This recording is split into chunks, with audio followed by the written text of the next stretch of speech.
main screw, which we talked about, that holds the gun in the stock. And once we take this off, the safety, we have to remove that in order to lift it out of stock. So a lot of you folks ask if there's a special tool to use to take the screw out. No, I just use a standard straight bladed screwdriver, and of course it's hard to see it on this side. And as you see, just get it in a slot on one side or the other, and it'll turn it. These, you only snug up. You do not over tighten these. Alright, let me let you see that end of there. Again, I just put the screwdriver on one side, and that's all you need. Because they just need to be snug, not over tightened. Alright, now we're ready to take the safety out. And this is the back side. Your lever's on the other side. So in order to remove it, we're going to take the punch and push it through to the other side and remove it. So if I get the gun to cooperate with me, you have to put it between fire and center punch, lay it on there, and it pops out. That's how easy that was. Alright, now the gun's ready to take apart. So coming out, that's a snug fit. Alright, how it works. So we're going to take the side plate off. The cameraman move the old stock out of the way. We'll take the two screws out. One. This way you can see the adjustments. These are all preset at the factory, but some of you guys, you just like to get in there and adjust them, so, you know, I understand that. You can make them a lighter or a little heavier. Let's see if this kind of get this little plate to pop up for me. Sometimes they come up easy and sometimes they don't. There we go. Alright, now there's your exposed trigger grip. I'm going to let him get a good shot of that. Alright, what you have, there's 3 adjustments on this. Alright, let me explain what we have here. Alright, trigger, sear. Very simple. Alright, now spring pressure, trigger pressure. The spring pressure, it goes back through here, and at the end, there's a screw head in here, and you can tighten it in, which makes the trigger go forward, always puts more pressure on. Or you can back it out. Just back it out, and that gives it more room for the trigger to go, the trigger spring to go back into the slot, so it'll take the trigger pressure, spring pressure off the trigger. That's one adjustment.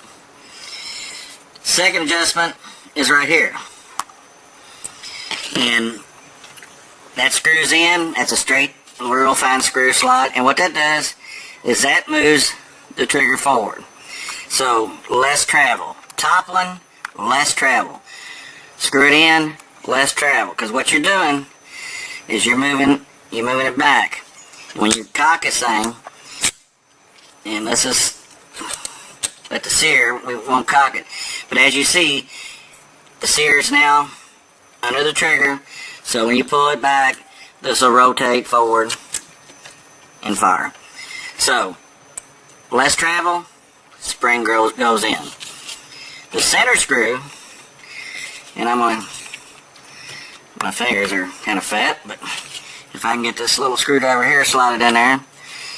What this is this is also, I call it a trigger stop. Is you screw this in, and when you adjust this one forward, moves it back, and that kind of stops it right there. The more in, more it stops. So you really can take all the travel out of this trigger grip. As you see it moving in, it'll go in further. And it stops. I hope you can see all this. So you got 3 adjustments. You got spring tension, slot it, screw it right back here. Out, takes the pressure off. In, adds more pressure. These 2 are your travel. Top one, screw it in more, less travel. And you can actually adjust these 2 where you just have a little gap, and then you just got this little touch, and it's going to fire. And that's what you want. You know, you don't want to get it where you breathe on it and it'll fire, because that's unsafe. We don't recommend that for anybody. And again, these are preset at the factory. But I know some guys, they have to adjust it. So this is it. These are the 3 adjustments. And you have to take it out of the stock in order to adjust the trigger. Now, while I've got it apart, this is the plunger, and I'll even take it out, that you compress when you put your safety back in. So this rides on top of that slot, and as you rotate it, it keeps it from one side to the other. So when you reassemble the gun, you have to compress this back, which I do with a little screwdriver, and put it in. And I'm going to show you that. So if you're willing to watch and take a little time here, we'll do it. So that's it. Now let me rotate the gun around the end so you can see the little adjustments there. See if I can point them out. Slide a screw there. There's your center screw. Your top one, see if I can wiggle it around a little bit where you can get that. But that's your 3 trigger adjustments. Very, very, very simple trigger mechanism. And as you can see, and I'm going to kind of move it around and lay it down here so you can, this is the milled, the sear's milled, you got a metal casting. It's a wonderful, wonderful trigger group. It's well made. Let's assemble the gun back. Alright, so we got the gun sitting here in the rack, and I'm going to tilt it over. You see the hole going through it and the shaft. We got to marry them up.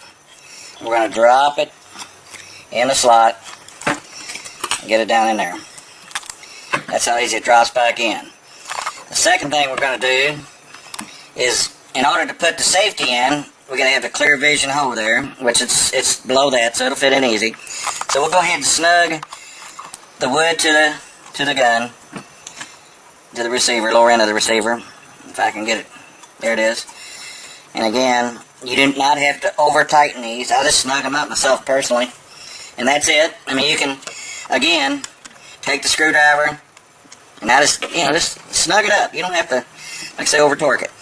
All right, now, again, as we seen when we had the gun apart, get my screwdriver cooperate with me. There's the tumbler there, the little shaft that comes down. So what I'm coming in on the opposite side there with my small screw, and I got to raise that up, as you see that, hopefully. Of course, it's hard for the guru because I'm standing upside down trying to do this. So then we're going to take the safety, put it back in the slot, just like we took it out. Point straight toward the ground. And again, it takes a little patience. It's hard to do this upside down. It's jumping up, jumping on me. Let's see here. Come on, we get it. Here we go.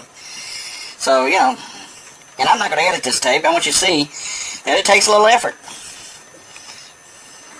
So, let me turn it over here and look. Yep, we got it cleared. This needs to go down just a hair more, and it drops in.